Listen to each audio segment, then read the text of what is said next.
We finally have a ruling on the Nazem Kadri suspension case that Player Safety's been reviewing, and he's going to be out for a while. We'll discuss the ruling coming up next. So welcome back to another video here at Top Shelf Hockey. We finally got the information here from NHL Player Safety just moments ago.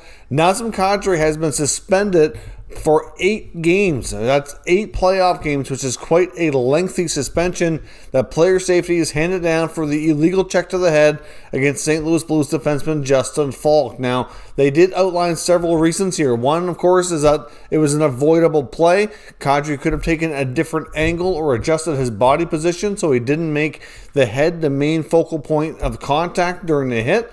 They also cited the fact that an injury, of course, on the play obviously has an impact on the outcome here as well. And they really outlined his history. Now, I know many of you had commented on the other video from a couple days ago when the play first happened, when I brought up the likelihood that he was going to be suspended, saying that he wouldn't be considered a repeat offender because it's been more than 18 months. And technically, I guess that's their definition.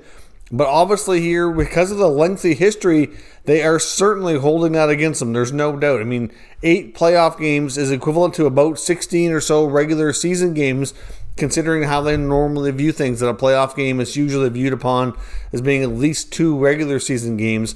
That's a pretty lengthy suspension. I outlined the fact that he's been suspended 5 previous cases, including 2 times in the playoffs. His most recent suspension came in the 2019 playoffs, where he was suspended for 5 playoff games in the Toronto Maple Leaf Boston Bruins series, which knocked him out for the rest of the series. And of course, the Leafs lost, and that's the last time he played for the Maple Leafs. That's the last time he was on the ice in the Leafs uniform, was taking that hit, which resulted in a suspension, and that was the end of his time there in Toronto. Obviously, the way Colorado's playing, they're up 2-0 against the Blues now. Game 3 is currently playing and going on as I record this video. That could mean basically 2 rounds if the Avalanche were to continue winning and playing at a good rate here. If they beat the Blues in, say, 4 or 5 games, not to say that they're going to, St. Louis could certainly push it further, but it has the possible outcome here to be, obviously the rest of round 1 and either a good chunk, if not all of round 2. I mean, in my opinion, I think this is a justified suspension. I have no problem with it at all. I honestly figured it was going to be somewhere between 6 and 10. I wasn't sure exactly. I thought maybe 7 or 8 might be, that kind of sweet spot where they might narrow it down to. I knew he was given 5 previously, so that's why I was thinking around 6 to 8 range. But obviously, it's a pretty harsh punishment. Now, obviously, because it's the playoffs, the players have already been paid their full salary, so he's not going to be, from a financial standpoint, losing out like he had before in some of his regular season suspensions. But the big frustrating part about this is they really put the focus on the fact that players with a significant history are going to be punished more severely.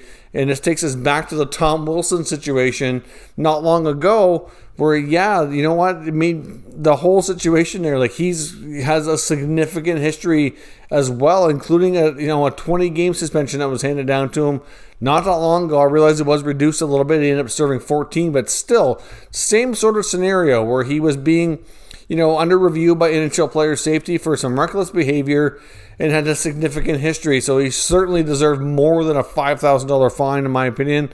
So as much as I do feel that Player Safety got this one right, it just shows the inconsistency in everything that I feel needs to be reviewed and changed within the department, and a lot of it has to do with the rules. But if they can use the rules the way they are to use significant history to punish Nazem Kadri for 8 games, then they could have done the same thing in the Wilson situation here, in my opinion, and given him more than just a measly little fine. So let me know your thoughts on the Kadri suspension. Did they get this right? Let me know what you feel would have been fair, and we can discuss in the comments. If you're new to the channel, make sure you subscribe and stick around. We'll keep you up to date with all the latest news from around the entire NHL. Thank you for watching, and I'll catch you next time.